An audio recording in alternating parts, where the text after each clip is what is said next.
Unit 3, Video Lecture 4, Quantum Numbers. The modern atomic theory is called the quantum mechanical model. It's also known as the electron cloud model. Similar to Bohr's model, we have the protons and the neutrons in the nucleus.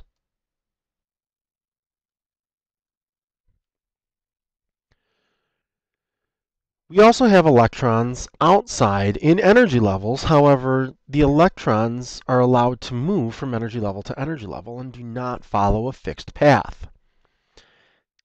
This area in here, which is more darkly yellow, is areas where we would have a greater chance of finding an electron.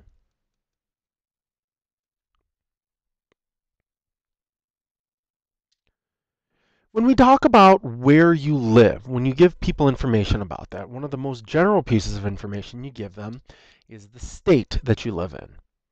States are broken down into cities. Cities are divided into streets, and within each individual street we have a house number. We have something similar with our electrons in our atom. Electrons in the atom are arranged as energy levels. Energy levels are broken down into sublevels. Sublevels are broken down into orbitals. And within an orbital, we can talk about a particular spin of an electron. We use quantum numbers to describe the location and behavior of electrons. The first quantum number is the principal quantum number. It's given the distinction n. This tells us how far away from the nucleus an electron is. The principal quantum number is the energy level number. How do we determine the maximum number of electrons that can fit within an energy level? We use the equation 2n squared. Remember, n is the energy level. It's the principal quantum number. So if we look at our atom to the right, this is the first energy level. Therefore, n equals 1. To figure out the maximum number of electrons that can fit in here, we use 2 times 1 squared. So 2 times 1, there's a maximum of 2 electrons in the first energy level. Now here we have the second energy level. So n would equal 2.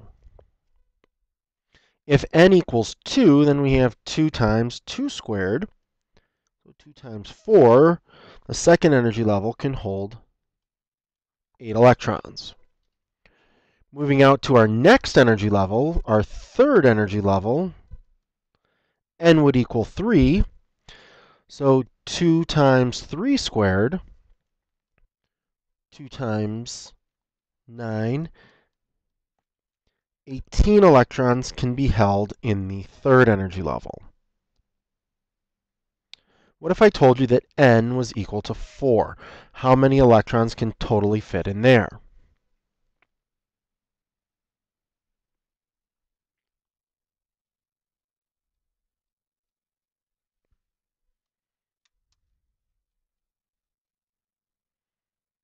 Thirty-two electrons in the fourth energy level.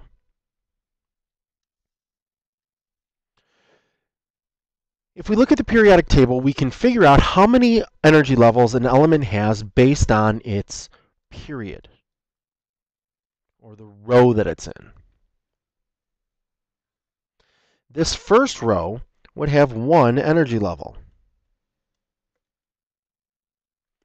Its n would equal 1. This second row, made up of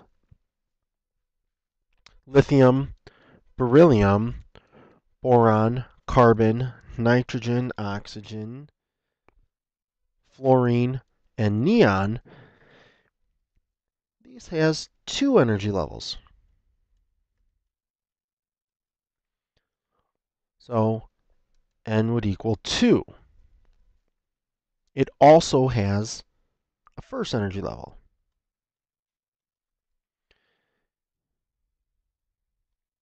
Our third row would have 3 energy levels.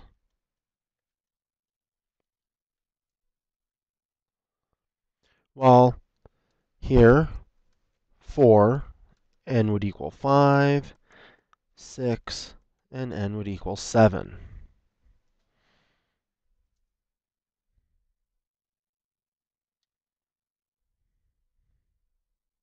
Our second quantum number is the sublevel. So we have the energy level,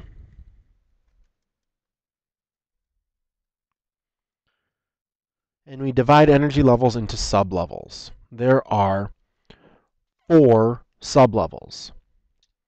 There is the S sublevel, which holds 2 electrons, the P sublevel, which holds 6 electrons, the D sublevel, which holds 10 electrons, and the F sublevel, which holds 14.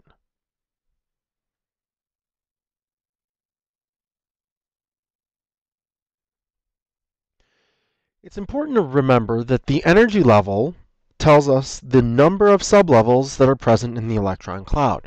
So recall that hydrogen and helium had 1 energy level. That 1 energy level only has 1 sublevel, the S sublevel.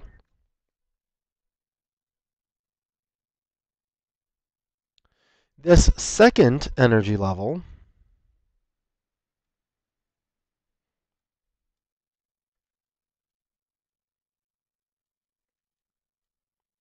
will have 2 sublevels, the S and the P sublevel. If we jump all the way down to where n equals 4, the fourth period,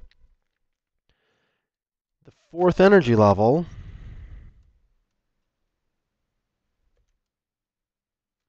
would have 4 sublevels, the S, the P, the D, and the F.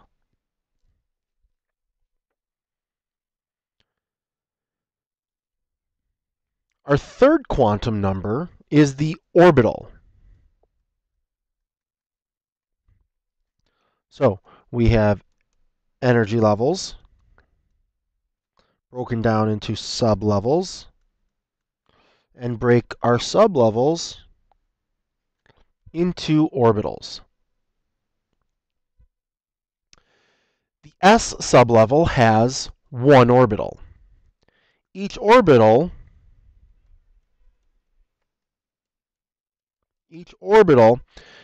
holds 2 electrons. So because the S only has 1 orbital, that's why the S holds 2 electrons. The P could hold 6 electrons. This must mean that the P has 3 orbitals. The D was capable of holding 10 electrons, therefore it must have 5 orbitals. And the F could hold 14 electrons,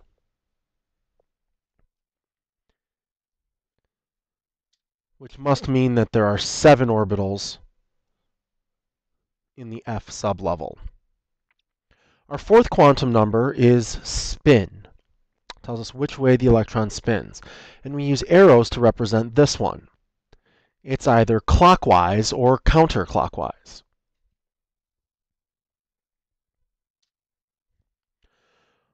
Pause the video for a minute and answer the following questions.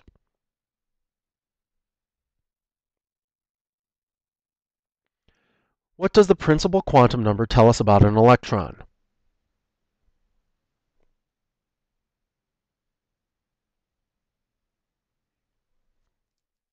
It tells us the distance from the nucleus. What is the maximum number of electrons that can occupy an orbital?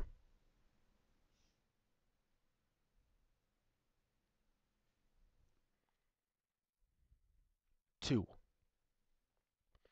The energy level with a principal quantum number of 3 has how many sublevels?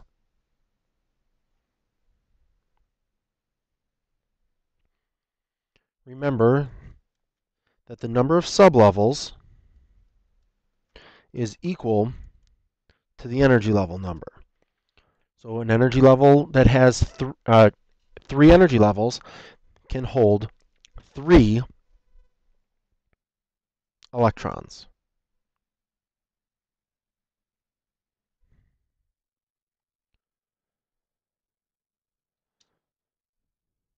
We have a couple rules to help assign quantum numbers to electrons.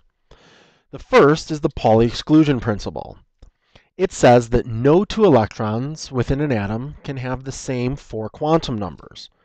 So, an electron, 2 electrons, okay, we'll call it the red electron, could be in the second energy level, in the p sublevel, in the third orbital,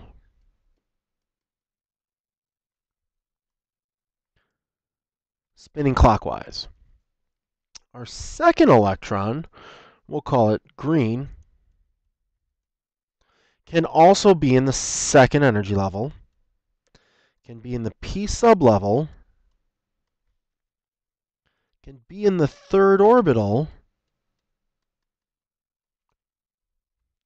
however, must be spinning counterclockwise. This, our fourth quantum number, spin, at very least, must be different. The first quantum number is the same, the second quantum number is the same, the third quantum number is the same. So if that happens, the fourth quantum number must be different. The second rule that we need to know is the Aufbau principle. This states that electrons fill from the lowest possible energy level to the highest. So if we have our nucleus, we must first fill our first energy level before we can fill our second.